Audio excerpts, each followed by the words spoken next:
اللهم صل وسلم وبارك على سيدنا محمد. ازيكم عاملين يا رب دايما تكونوا بأسعد حال. النهاردة انا وابني هننضف عيشة البط وهنفرش تحتيهم تبن عشان كان تحتيهم لاصة. لايك واشتراك للقناة وما تنسوش تصلوا على الرسول.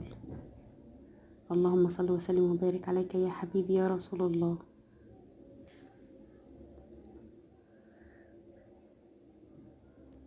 بعد ما نضفناه وفرشنا لهم تبن حطينا لهم اكل.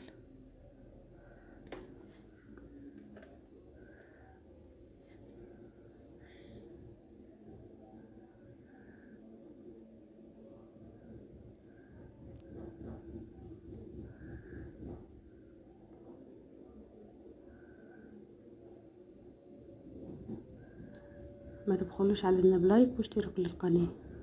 شكرا والسلام عليكم ورحمة الله.